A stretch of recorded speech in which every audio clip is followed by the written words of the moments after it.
नमस्कार आप सभी को। नमस्कार। आज हम लोग 2020 सीरीज़ के तहत जो राजस्थान बोर्ड में हमारा राजस्थान करके एक बुक चलती है छठी और सातवीं में, छठी में भाग 1 के नाम से और सातवीं में हमारा राजस्थान कक्षा 7 भाग 2 के नाम से चलती है।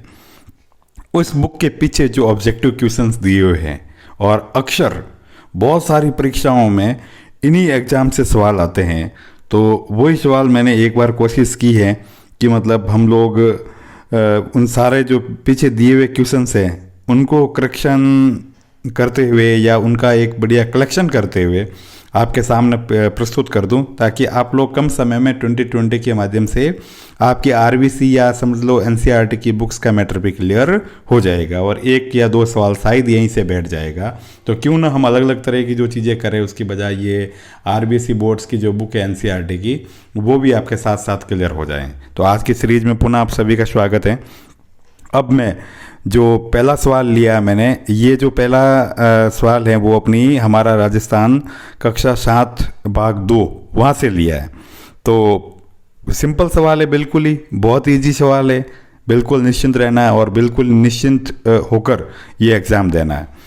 तो अब ये है कि हमारा पहला सवाल कि राजस्थान का राज्य पक्षी है अ मोर, बी तोता, सी गोडावण और डी अपना कबूतर। मतलब तो ये ध्यान रखना मतलब कि इसका ये तो वैसे पहले से टिक आउट हो चुका है, लेकिन राजस्थान का जो राज्य पक्षी है वो गोडावण है। तो इसका सही आंसर किया जाएगा भाई गोडावण।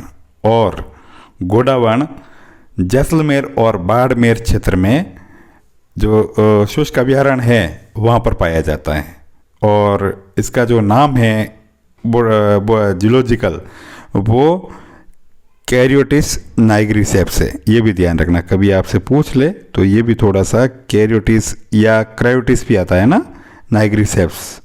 तो ये इसका जूलॉजिकल नाम है नाइग्रिसेप्स। तो ये चीज़ याद रखना, कैरियोटिस भी है और क्रायोटिस भी है, तो ध्यान रखना, आप उसमें डिस्टर्ब मत होना।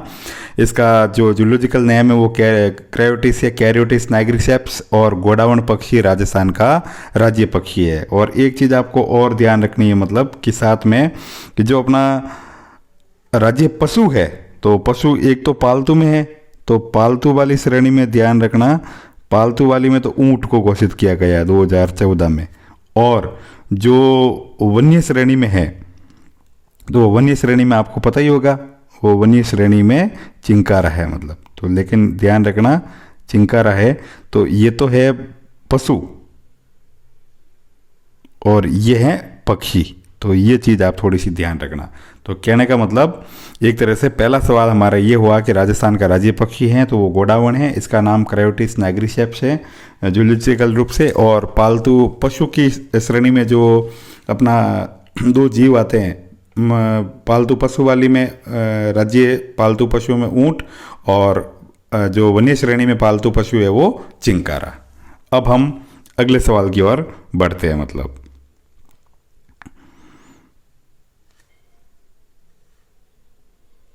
अगला सवाल हमारा कि राजस्थान में सदाबहार वन कहाँ पाए जाते हैं। तो हमारा जो सेकंड सवाल है कि राजस्थान में सदाबहार वन कहाँ पाए जाते हैं।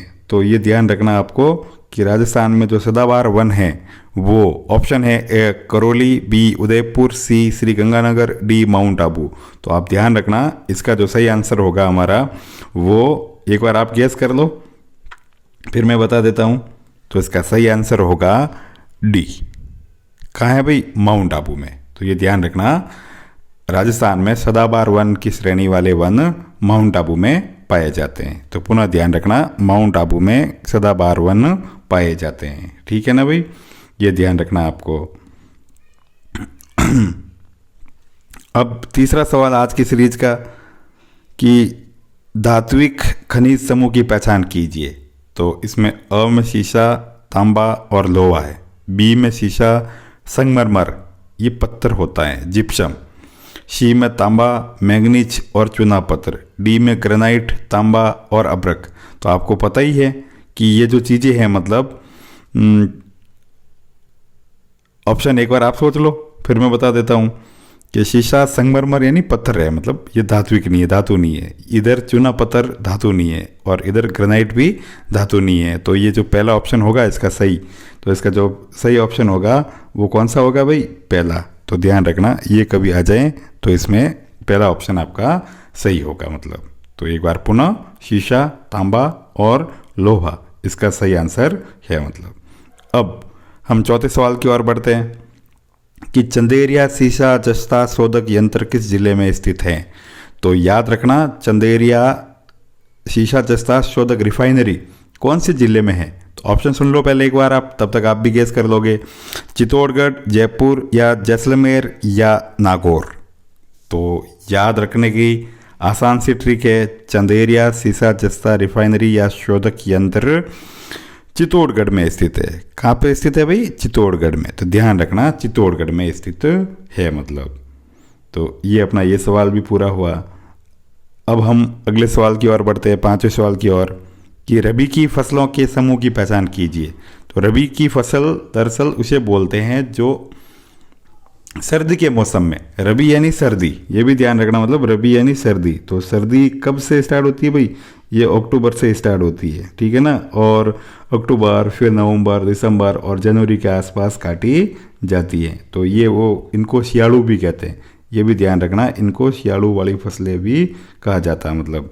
तो अब इनमें देख लो आप, बाजरा, सरसों, चावल, बी ऑप्शन मक्का, गेहूँ, गवार, सी ऑप्शन मूंगफली, तिल और कपास, डी ऑप्शन गेहूँ, चना और सरसों। तो ध्यान रखना इसका सही ऑप्शन आपके पॉइंट ऑफ व्यू से कौन सा है बताओ मतलब, तब तक मैं बताता हूँ आपको। गेहूँ, चना और सरसों। तो जो सही आंसर होगा वो कौन सा होगा? गेहूँ, चना और सरसों, रबी की फसल के रूप में। फसलें रबी, खरीफ, खरीफ यानी बारिश में होती हैं, और जायद, ये 3 प्रकार की होती है, ठीक है ना। तो ये ध्यान रखना मतलब आप लोग। अब हमारा छठा क्वेश्चन है आज का कि जल संरक्षण हेतु सिंचाई की उत्तम विधि है? अ, नहरों द्वारा, बी, खुले धोरों द्वारा, सी, बूंद बूंद सिंचाई एवं फुहारे मतलब drip system and sprinkler system द्वारा, और डी है तालाब द्वारा। तो ध्यान रखना इसका सही आंसर होगा हमारा सी मतलब, ठीक है ना। तो ये सबसे बेस्ट तरीका है मतलब, तो ये याद रखना आप लोगों को।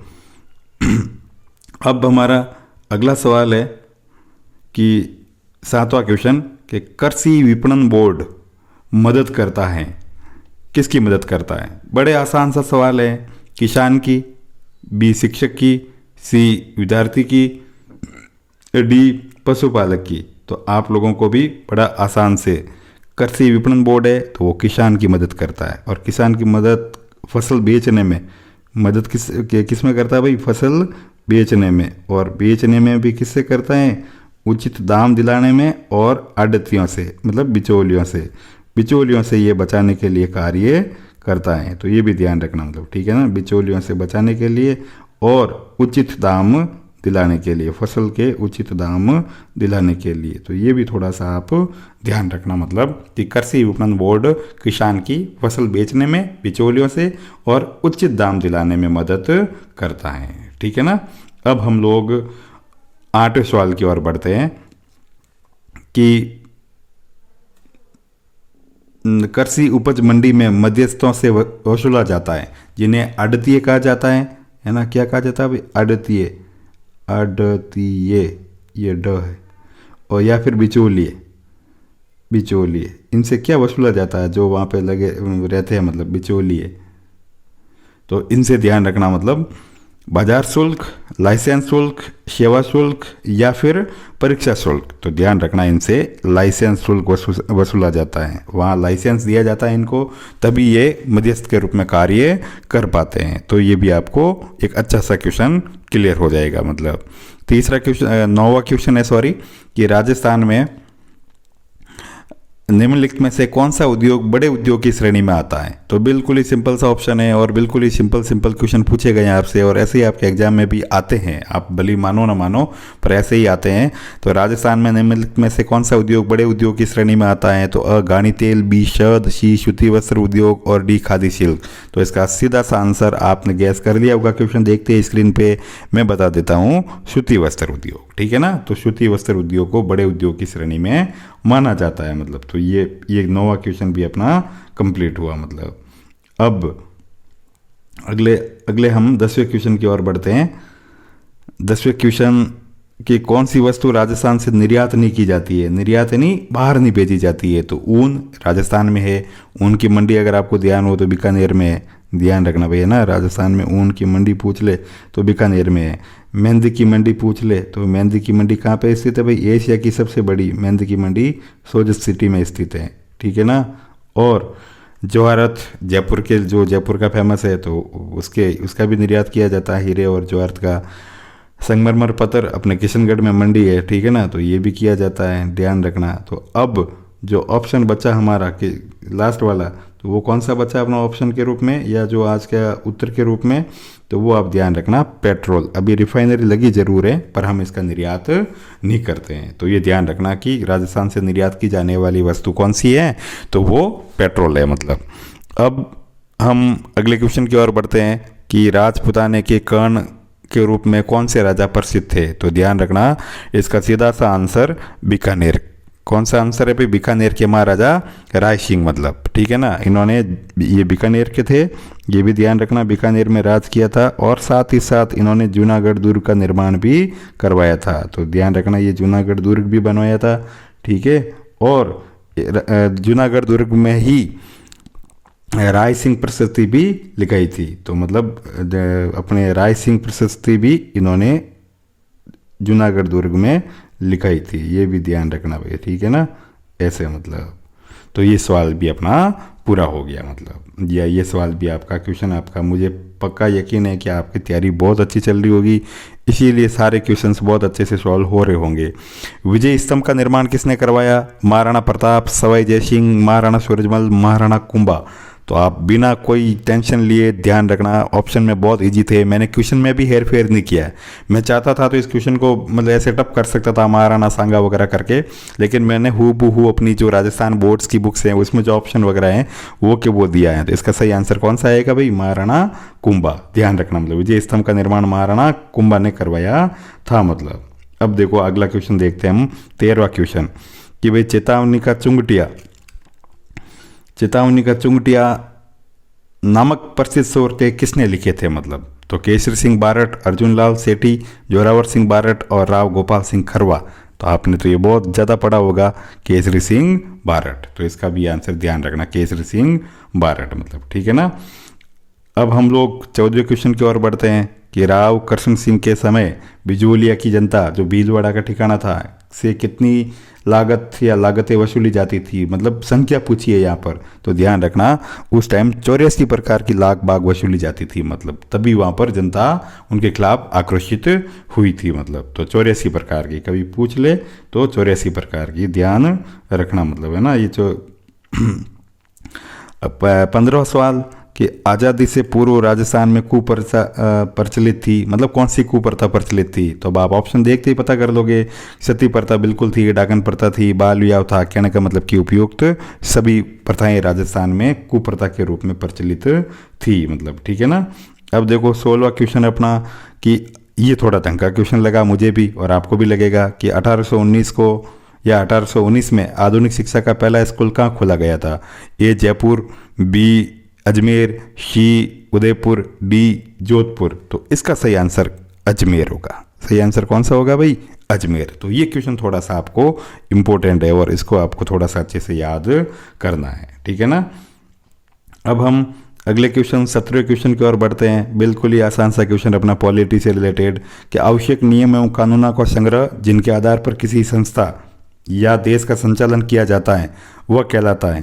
तो देखते ही आप सोच लिया होगा, है ना, संग्रहालय, संविधान, विद्यालय या इनमें से कोई नहीं। तो ये अपना संविधान है, कॉन्स्टिट्यूशन, ये ध्यान रखना आप लोग, है ना। तो इसके आधार पर हमारा देश चलता है मतलब। तो ये भी अपना काम पूरा हुआ।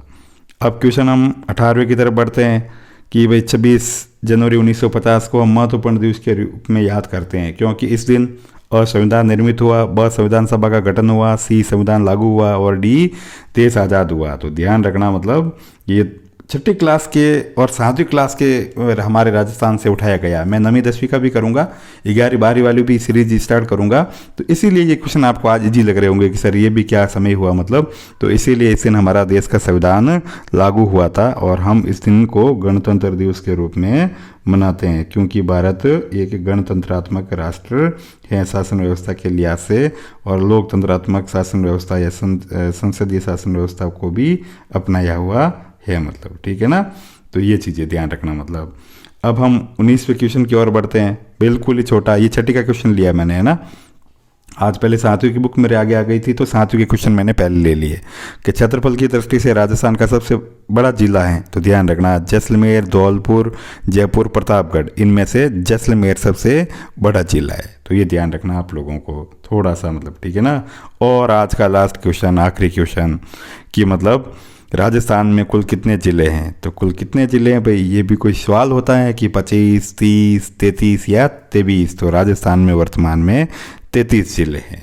तो the Guru Bharat sir channel को अधिक से अधिक सब्सक्राइब कीजिए, लाइक कीजिए, दोस्तों के बीच शेयर कीजिए, साझा कीजिए, कमेंट कीजिए। तो ये सब चीज़ें करना आप, ताकि मैं आपके लिए ऐसे वीडियो बनाता रहूँ, मतलब। और वीडियो को सुनने के लिए, देखने के लिए और अपनी तैयारी जारी रखने के लिए आपका बहुत बहुत आभार।